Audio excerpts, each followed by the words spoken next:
Unajua hata huduma zina stages Wewe ukitaka kurukia juu kabla ya kuanza chini utaanguka.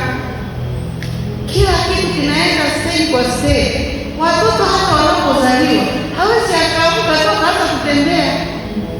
Anakaa kidogo, anatambaa kidogo, anasimama.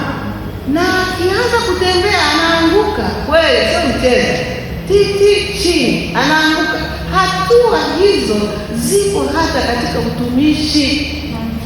Mimi binafsi naifurahia huduma hiyo hapa kanisani. Na hesabu hawa vijana wana nafasi kubwa katika kanisa.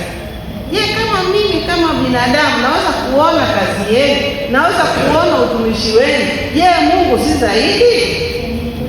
Kwa sababu hiyo utumishi wetu haupimwi kwa vile. Utumishi wetu unapimwa kwa ile kuelewa ni nini unachotakiwa, kuelewa ule wito ambao Mungu amekupa, ambao unakuwezesha wewe, unakufanya wewe, unakuwezesha kutekeleza kusudi la Mungu duniani. Kumbe hata wakati tunaimarisha ibada, tunaposimama katika sifa, tunaposimama katika maombi, tunasimama katika utumishi kwa kuweza kusaidia kuimarisha ibada. Na tukiimarisha ibada, ina maana wewe unaposimama katika nafasi, huyu anaposimama katika nafasi, tukiungana wote tumeifanya kazi ya kuimarisha ibada. Tunapokwenda nje, tukaenda tukahubiri uinjilisti, tukashirikiana kwa pamoja, hiyo ni kazi moja ya utumishi, na tunaimarisha ibada kwa njia ya kuwahubiri wengine kuwaleta waweze kumjua Kristo. Kwa nini tunapaswa kumtumikia Mungu katika nafasi zetu bila kusema mimi nina cheo gani, au mimi sasa nimepewa huduma hii, au katika zile huduma 5, lakini utumishi kwa ujumla? Maana chochote unachoweza kukifanya sasa hivi, wewe uko chuoni bado, lakini kuna vitu unavyoweza kufanya. Na chochote utakachofanya kwa ajili ya Bwana kinaitwa utumishi. Chochote ambacho mkono wako unaweza kukifanya. Maisha haya Mungu ametuacha tuwepo duniani kwa ajili ya utukufu na kwa ajili ya utumishi.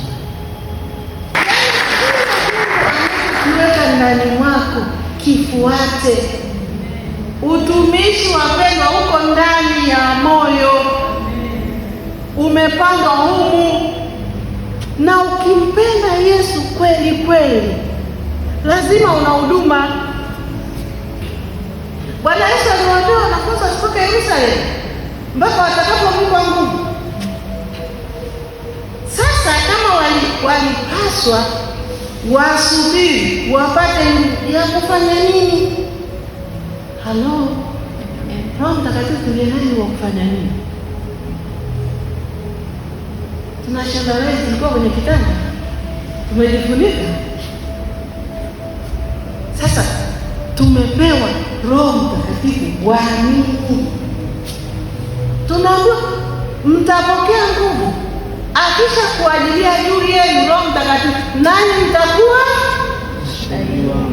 Halo, Roho Mtakatifu haji tu kwa bila kazi, anakuja ili kukufanya wewe uwe shahidi.